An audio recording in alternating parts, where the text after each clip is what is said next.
Bhavnagar Ghogha police મથકમાં ફરજ બજાવતા દિગ્વિજયસિંહ ગોહિલની આત્મહત્યાના કેસ મામલે પરિવારજનો અને ક્ષત્રિય સમાજ ન્યાય માટે ભાવનગર એસપી કચેરી ખાતે પહોંચ્યા હતા અને ત્યાં તેમની લેખિતમાં રજૂઆત કરી હતી। ભાવનગરના ઘોઘા પોલીસ મથકમાં ફરજ બજાવતા હેડ કોન્સ્ટેબલ દિગ્વિજયસિંહ ગોહિલની આત્મહત્યાના મામલે પરિવારજનો સાથે ક્ષત્રિય સમાજ પણ ન્યાયની માંગ સાથે મેદાને ઉતર્યો છે।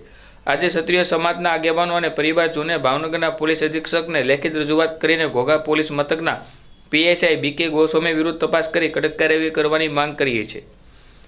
રજૂઆતમાં આરોપ મૂકવામાં આવ્યો છે કે પીએસઆઈ દ્વારા દિગ્વિજયસિંહ ગોહિલને સતત માનસિક ત્રાસ આપવામાં આવતો હતો। એટલું જ નહીં, તપાસ અધિકારીની જવાબદારી હોવા છતાં તે કામગીરી હેડ કોન્સ્ટેબલ પર સોંપવામાં આવતી હતી, જેના કારણે દિગ્વિજયસિંહ ભારે દબાણમાં હતા અને અંતે ઝેરી દવા પીને આત્મહત્યા કરી લીધી હોવાનો આક્ષેપ કરવામાં આવ્યો છે। આગામી 24 થી 48 કલાકમાં પરિવારને ન્યાય નહીં મળે તો ક્ષત્રિય સમાજ ન્યાય માટે પોલીસ સામે મેદાને ઉતરશે।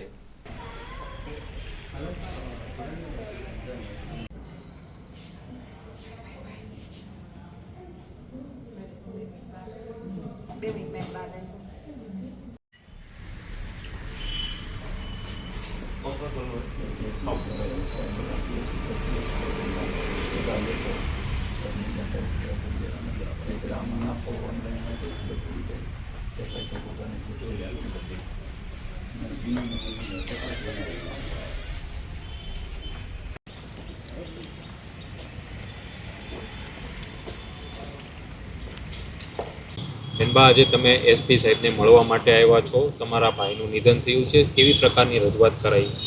સૌ પહેલાં તો મારા દરેક ક્ષત્રિય સમાજના બધા આગેવાન ભાઈઓનો ખૂબ ખૂબ આભાર અને સાથ આપ્યો। બીજો મીડિયા કર્મીઓનો ખૂબ ખૂબ આભાર કે જે મારા સપોર્ટમાં છે। અત્યારે એસપી સાહેબને મળી અને એસપી સાહેબ પાસે રજૂઆત કરી છે અમે, અને એટલી આશા રાખીએ છીએ કે જલ્દીથી જલ્દી ન્યાય મળે અને મારા ભાઈને સુસાઇડ માટે પ્રેશર કરનાર જે માનસિક ત્રાસથી એને કર્યો છે એના માટે એના સાહેબ પીએસઆઈ ગોસ્વામી જ જવાબદાર છે। એની તપાસ થાય, મારા ભાઈને ન્યાય મળે, એના સાહેબ વિરુદ્ધ કાર્યવાહી થાય, એફઆરઆઈ નોંધાય, બસ એટલી જ ઈચ્છા રાખું છું। એસપી સાહેબે શું કીધું? એસપી સાહેબે અત્યારે અમને આશ્વાસન આપ્યું છે અને હું એવી જ આશા રાખું છું કે સાહેબ અમારા સપોર્ટમાં આવે, સાહેબ વિરુદ્ધ એફઆરઆઈ થાય, તપાસ થાય અને મારા ભાઈને ન્યાય મળે। મૃતકના જે પરિવારજનો છે એમાં કેટલા સંતાન? મારા ભાઈના 2 સંતાન છે, એમાં એક 3.5 વર્ષનો બાબો છે અને એક 1.5 વર્ષની બેબી છે। બનાવ કઈ જગ્યાએ બન્યો? બનાવ બન્યો તો ઘોઘા। જી, હું ધરમવીરસિંહ ગોહિલ, શ્રી ગોહિલવાડ રાજપૂત સમાજમાં ઉપપ્રમુખની જવાબદારીમાં છું। કૃષ્ણદેવસિંહ સરવૈયા છે, એ કરણી સેનામાં પ્રમુખ છે। ભગીરથસિંહ ગોહિલ છે, એ ગરાસિયા સમાજના પ્રમુખ છે।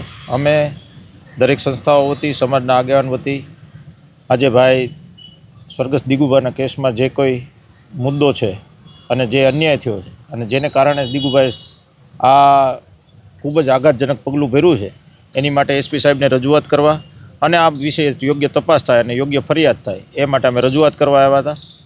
આ વિશેની માહિતી આપ સૌને છે એમ જ છે કે પીએસઆઈ ગોસ્વામી જે ખૂબ જ છેલ્લી કક્ષાનું વર્તન કરેલું છે દિગુભા સાથે અને સતત એમને ટોર્ચર કરેલું છે, એ વિષયને લઈને દિગુભા ખૂબ આઘાતમાં રહ્યા અને પોતે છેલ્લે ત્યાં સુધી કે એમની માનસિક સ્થિતિ બગડી કે એમને પોતાને આ પગલું લેવું પડ્યું।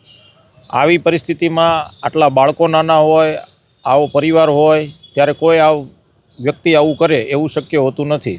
આ જ દિગુભા આની પહેલાંના પીએસઆઈ હતા ને ત્યારે જ્યારે જોબ કરતા હતા ત્યારે એ આખા ઘોઘા પોલીસ સ્ટેશનની અંદર સૌથી શ્રેષ્ઠ પોલીસવાળા તરીકે પોતાને સન્માન મળ્યું, એને એના પ્રમાણપત્રો મળેલા છે। તો એ જ વ્યક્તિ અત્યારે આવી રીતના બે જવાબદાર કેવી રીતના થઈ શકે? તો એનું કારણ માત્ર ને માત્ર ગોસ્વામી છે, એનાથી વિશેષ કાંઈ છે નહીં। અને ગોસ્વામીની એક માનસિકતા છતી થાય છે કે આટલી બધી હદે એમનું બિહેવિયર હશે જ, એનું કારણ માત્ર એટલું છે, એ આપણને જોવા મળે કે એ બાઇટ આપે છે ત્યારે પણ હસીને બાઇટ આપે છે તો એ મોતનોય મલાજો નથી રાખી શકતા। પોતાના કર્મચારી, હાવ અંગત કર્મચારી જ્યારે આવી રીતના આવો દુઃખદ બનાવ બન્યો હોય છતાં એને એ હસીને આવી રીતના બાઇટ આપતા હોય તો એ વ્યક્તિની એની કોઈ મર્યાદા છે નહીં, એને કોઈ પણ મલાજો છે નહીં, એટલે એ સ્વાભાવિક છે કે એ જ એનું માનસિક બિહેવિયર છતું કરે। હવે ક્ષત્રિય સમાજ શું કરે? અમે એસપી સાહેબને રજૂઆત કરી છે। એસપી સાહેબે અમને બધી લેખિતમાં રજૂઆતો માગી છે અને બધા જે કાંઈ પુરાવાઓ છે સાથે, એટલે બસ આજે હવે અત્યારે સાંજ સુધીમાં અમે બધું પરિવાર સાથે રહીને જમા કરાવશું અને એ મુજબ એની ઉપર કાર્યવાહી થશે। જે કાંઈ આગળ તપાસને આધારે કાર્યવાહી થાય અને કાર્યવાહી થાય એની માટે અમને બાંહેધરી આપી છે કે 100% ઘટતું કરશે। ન્યાય ન મળે તો શું? ન્યાય ન મળે એ ચલાવવાનો જ નથી। ન્યાય ન મળે એવી વાત અમે સ્વીકારવા તૈયાર નથી. ન્યાય ન મળે એવી વાત જ યોગ્ય છે. ન્યાય મળવો જ જોઈએ કોઈ પણ સંજોગ, અને ન્યાય લેવાનો જ છે એમ અમને વિશ્વાસ છે સાહેબ ઉપર. સાહેબનું જે અમારી સાથે વાર્તાલાપ થયો છે એ મુજબ જે એમણે અત્યારે કીધું છે એ મુજબ 100% અમને એવો વિશ્વાસ છે કે 100% ન્યાય મળશે જ. એટલે ન્યાયની અપેક્ષા છે. ટૂંક સમયમાં સાહેબ ન્યાય આપશે. હવે અમે રૂબરૂ જ્યારે પાછા અરજી લઈને આવશું ત્યારે સાહેબની પાસેથી પાકો ટાઈમ લેશું. એવી વાત થઈ છે કે અમે 24, 48, 72 કલાક એનાથી વિશેષ અમે આપી શકીએ એમ નથી, કારણ કે આવો મોટો મુદ્દો છે ને આ કોઈ માણસનો જીવ ગયો હોય ત્યારે એની પાછળ સમય જાય ન્યાય મેળવવા માટે, એ તો બહુ દરેક માટે ખરાબ બાબત છે.